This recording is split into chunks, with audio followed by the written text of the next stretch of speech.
Hey guys, it's Landon, and this is David for Taffy Hoops. I'm just not realizing, this is like the first in person video that we've done in a while, so that's pretty neat. Today, we are doing another debate video, and it's going to be playoff edition, but it's basically the same thing as last time, just it's specifically players that are in the playoffs this season. So, yeah, let's get right into it.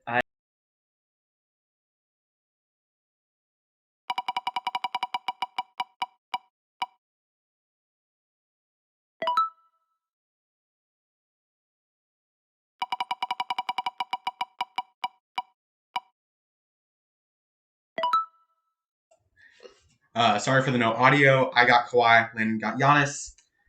Basically, same as last time. It's a minute argument and then 30-second rebuttal for each person. And Dave's going first in this one, so yeah. So I'm ready in 3, 2, 1, go.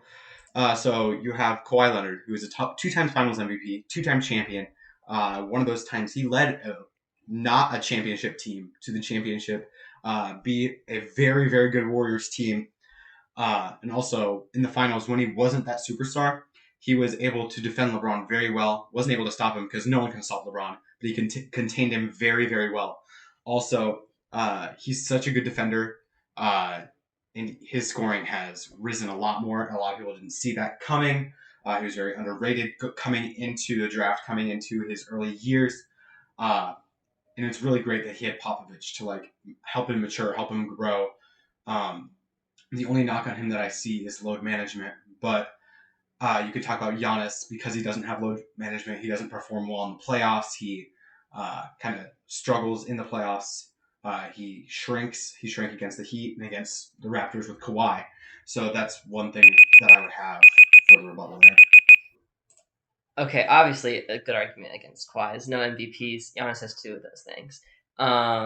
Finals, he hasn't had much playoff success. I'll admit he hasn't had much playoff success, but he's like 26, 27. I don't actually know his exact. I think he's 26, right? I don't know. He's 26. He's young. I think, and I predicted in our last video he's gonna have amazing playoff. And I know that's going off nothing, but he's gonna eventually become good in the playoffs. Like he will eventually perform. He's young. He hasn't developed exactly yet in the playoffs, and I think he definitely will win a championship eventually in his career. You brought up Kawhi's defense. Giannis has just as can't think of good just as good defense. He won Defensive Player of the Year. I think he should be in contention for it this year, but he's not really up there. Yeah, and he hasn't had much help on the Bucks, but he's brought them to contention. 30-second rebuttal. So I'll start with my rebuttal now. You talk about Giannis still has to develop into that playoff success. Kawhi had it right away. That defense he played in the finals, he won a championship early. Yes, he had help. He wasn't the main guy. But the fact that he was able to contribute at second or third option that quickly just shows how great he was in the playoffs, how much he didn't choke in the playoffs. Also, later in the playoff or later in his career on the Raptors, when he had totally a much worse team, he was able to contribute and win in the finals. I can go. So you bring up the argument of like, so he won the Spurs and he won the Raptors on like a lesser team. I would say if the roles were reversed, the same thing would happen with Giannis.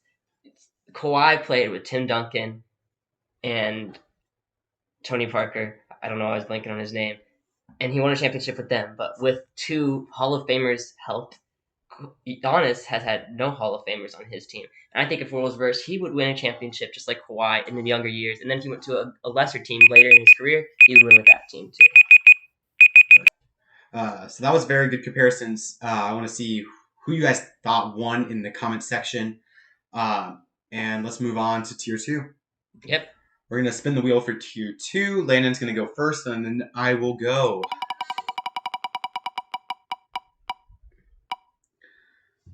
Landon gets playoff P, Paul George. Did we have him last time? No, we had Jokic and Gobert last time. And I get Damian Lillard. Okay, let's see how this one will go. Just to recap, I have Damian Lillard and Landon has Paul George. He will start first. So Landon will start in 3, 2, 1, go. Paul George is one of the best two-way guards / forwards, whatever he is at this time in his career in the league. In the league, he plays defense. He does it all. He does it all, folks. Now, of course, you're going to bring up you're going to bring up playoff P. You're going to bring up Damian Lillard buzzer beater against Paul George, but Paul George was just he was playing defense. Like there's nothing better that he could have done in that situation. Like he was playing perfect defense on not perfect defense, but near to perfect defense on Damian Lillard, and Damian Lillard just hit a good shot, and it was a good shot for him. Paul George has been a star player on. He was a star player on the Pacers. He went to an OKC from an MVP Westbrook, and he was a star player on OKC. And then now he's on Clippers, and he's behind Kawhi. So I will start in 3, 2, 1, go. So you mentioned Paul George being a very star player on 3 different teams, but I will mention Damian Lillard's loyalty to a team that's not been really great to him. Obviously, it's CJ McCollum, but that's nothing compared to Kawhi Leonard and Russell Westbrook. So Paul George has had much better of a supporting cast, and most of the time he's not even that first option because Russell Westbrook and Kawhi Leonard have been. And then Lillard has been able to produce about the same amount as Paul George with a worse supporting cast and also probably more heroic stuff. The only one reason, like, Paul George never had to run to the Warriors. Damian Lillard was playing very well in that finals run where he played the Warriors and he really couldn't do anything because it's the Warriors. But Lillard, you mentioned that shot against Paul George. I'm not going to use that as an argument for Lillard, but it just shows that Lillard is able to shoot in those clutch moments. Okay, 30-second rebuttal. Wait. Yeah. Okay, 3, 2, 1, go. So you mentioned loyalty, and I would debate that. Of course, you don't want an NBA player to be like just an absolute just leaves every team that he can't win on.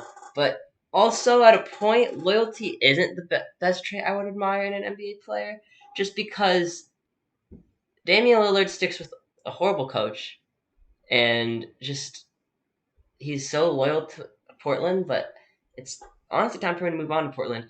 Whereas, and by the way, I don't have much time, but there's no time. Oh, why did you spend 30 seconds on loyalty? I don't know, because that was what I was going to start off when I was trying to think of all my points. But then when I got my point, it was 0 seconds left on the timer. Okay, I'll start in 3, 2, 1, go. So you mentioned that you don't like Damian Lillard's loyalty, but Paul George has asked out of teams a lot, especially out of the Pacers, which makes sense. We weren't winning. We weren't playing well. But you mentioned that. Also, kind of wanting his way out of the Thunder to have a super team with Kawhi, and he's not even winning with Kawhi right now. They're not playing well. So Paul George hasn't really been delivering in the playoffs, especially last year in the bubble. Way off P, as people like to call him. Yeah. So tell us in the comments. We're curious. Who do you guys think won in that specific debate? Let's move on to tier 3 now. So we're moving on to tier 3. I'll pick mine first, and then Landon will be next.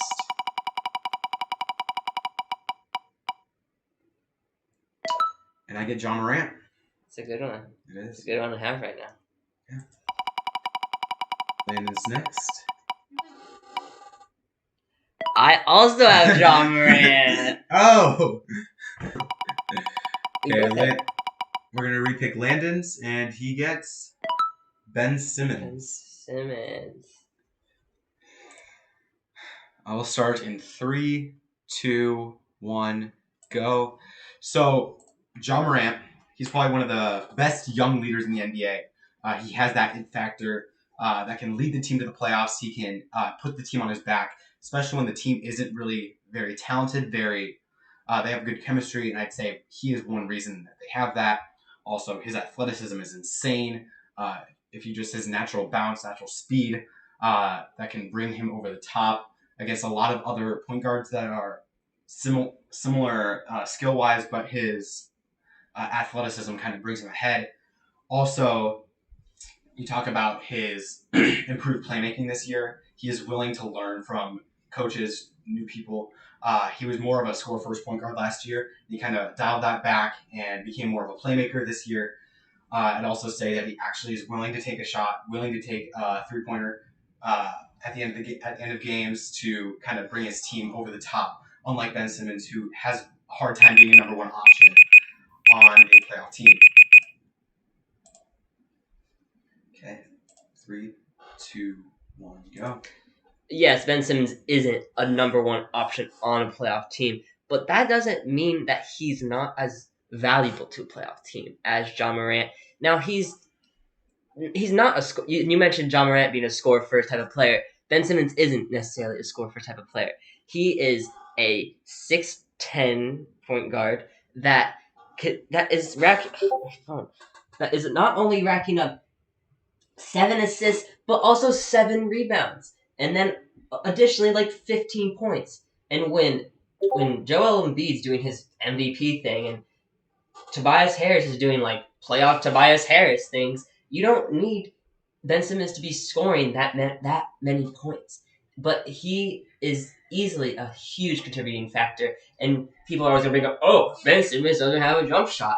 But what he doesn't have shooting wise, he makes up for it defense wise. Okay. So we're going to move on to my rebuttal. 30 seconds starts now. So you talk about 2 other players on the Sixers who are contributing a lot. And you can't really say that Ben Simmons has that score. He doesn't score as much. He's not willing to score as much. Also, his defense is great. I'm not going to argue that.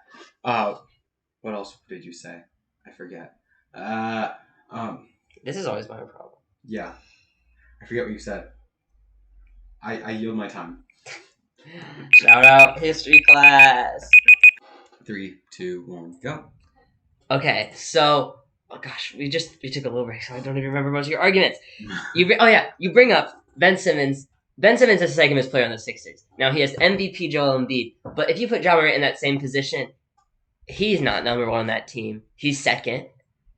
And also, you bring up that him not scoring, it makes him less valuable to the team, basically. But Chris Paul, who was in MVP conversations, is most valuable in the Suns, scored 16 points this season. Okay, tell us in the comment section below who you guys think won that debate. So we're going to move on to Tier 4, which is our last. Okay, it's time for Tier 4 for the first time ever. No, it's not. It's the second time because last video we did Tier 4. Oh, yeah, you're right. Yeah. Okay, so I'll start. No, Landon starts. Yes! Wait, seriously? Yes!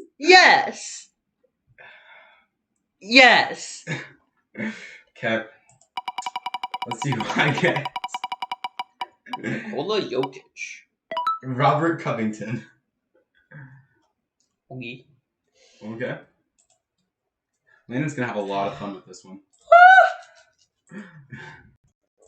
Oh my goodness. You just got so much adrenaline.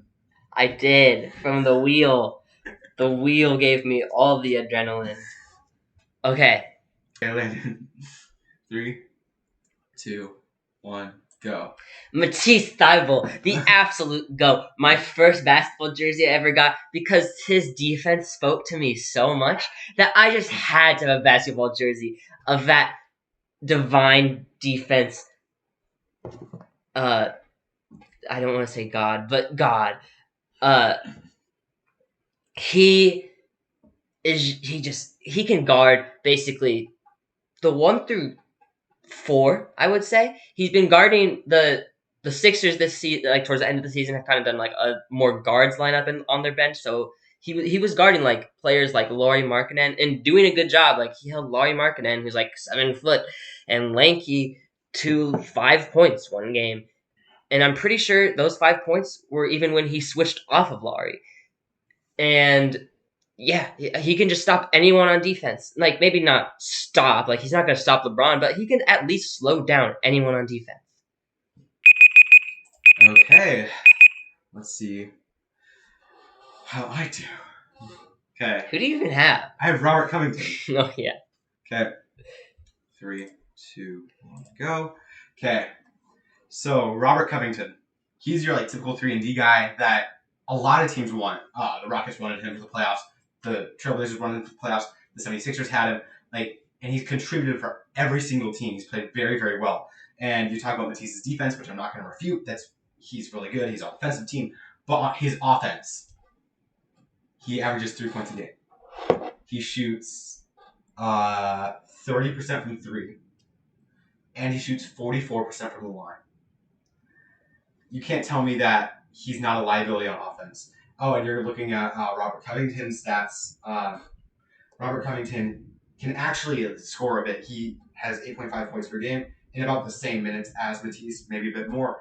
But you also look at his 3-point percentage, which is about 38%, which is much higher than Matisse and much more consistent than Matisse.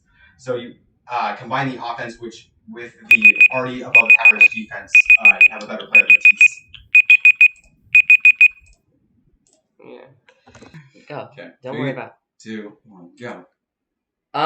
So yeah, of course, Matisse Thybulle is scoring 3 points, and he may not be efficient, but he's also a rookie. Whereas, I mean, he's a sophomore. He was a rookie then sophomore. I'm talking about his rookie and sophomore season because that's all he's had. But basically, he's on a contending team, not a rebuilding team. Let's say you put him on the OKC Thunder, who's a young rebuilding team. You replace him with like Lou Dort. He scores that like 10, 15 points that Lou Dort scores, and he is able to develop offensively. Okay. He doesn't need to develop defensively. He's the defense king. 3, 2, 1, go. Okay. So you talked about Lou Dort. He's had those like extended minutes. He's had a lot of time to develop. He's had a lot of time to have those stats. He's kind of padding stats a lot too. But Matisse never had that opportunity that Lou Dort had, and nor did Robert Covington. He was always playing on a contending team. He always contributed on a contending team. And Matisse, he's contributed defensively, but he's such a liability offensively that he can't play more than 20 minutes a game. Oh, that was the last round, tier 4. Right. I cannot believe I got Matisse Thybulle out of like the 20 people on the wheel. I am so happy and excited that I got Matisse Thybulle. Yeah, I can't even think of the words to say for this outro because I'm just still such in shock of me getting Matisse Thybulle. But yeah, so that was. Let us know in the comments what you thought of all the debates, who you think won, what good arguments or like bad arguments that you think people had. And yeah, so that was playoff debate video. Let us know what you like in the comments below, and if it's received well like the last one, we'll make sure to do another one in the future. So yeah, summer's coming up.